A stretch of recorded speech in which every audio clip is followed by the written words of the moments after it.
Hi everyone, আমার আরও একটা ব্লগে তোমাদের অনেক অনেক ওয়েলকাম। প্রায় আজ অনেক দিন পর বাড়ি যাচ্ছি।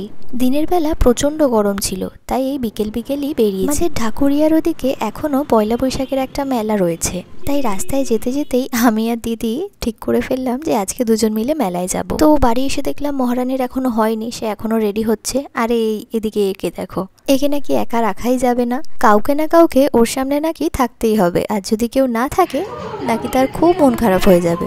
এই যে মা এবার এদিকে সিরিয়াল দেখবে বলে বাইরের ঘরে বসতে আসছে, তো ওকেও সাথে করে নিয়ে আসতে হবে, কারণ ওকে একা নাকি রাখাই যায় না। এখন মাও টিভি দেখবে আর এই মহারাজাও টিভি দেখবে।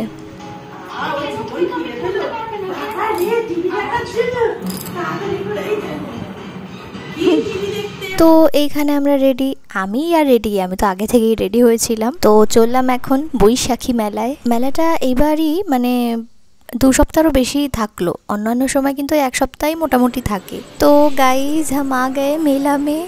বাহ, হিন্দিটা বেশ ভালোই আমার, খারাপ না। মেলাতে ঢুকতেই দিদির ওই জাবিরিংয়ের মধ্যে যে ওই অ্যানিমিগুলো মানে ওই কার্টুন টাইপেরগুলো থাকে না, ওদিকেই ওর চোখ দাঁড়িয়ে গেছে, ওখান থেকে আর নড়ছে না। আমি বলছি আরে ভাই, এখানে দাঁড়িয়ে থাকলে হবে? পুরো মেলাটা তো ঘুরতে তো হবে অ্যাটলিস্ট।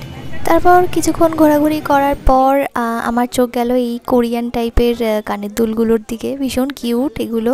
আমি এরকম দুটো নিয়েছি আর কি, মানে একটা পুঁথির মতো আর একটা স্টোনের ওপরে নিয়েছিলাম।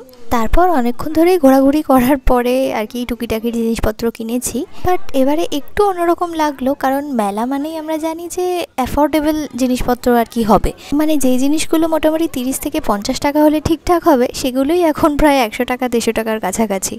কি আর করা যাবে, দিন যত এগোবে সব কিছুই পাল্টাতে থাকবে আস্তে আস্তে।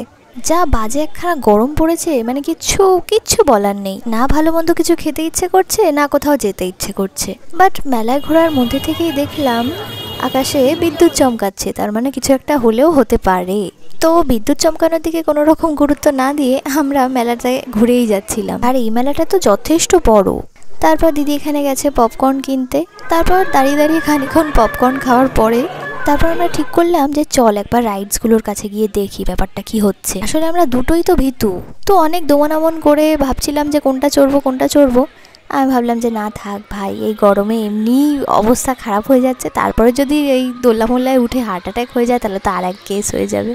আর সত্যি কথা বলতে আমার এই বড় গোল দোল্লাটায় ওঠার একটুও বিন্দুমাত্র ইচ্ছা নেই। তো হঠাৎই দেখলাম বেশ হাওয়া দিচ্ছে, মানে ঝড়ের হাওয়া আর কি শুরু হয়েছিল।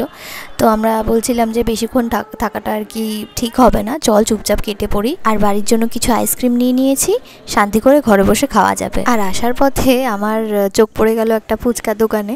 আমি বললাম যে চল এখান থেকেই ফুচকাটা খাই। মেলায় যা ভিড় ছিল প্রত্যেকটা দোকানে, ওখানে শান্তি করে খেতেও পারতাম না। তারপর ফুচকা টুচকা খেয়ে চলে এসেছিলাম বাড়ি। ভিডিওটা এই পর্যন্তই, দেখা হচ্ছে পরের ব্লগে। বাই।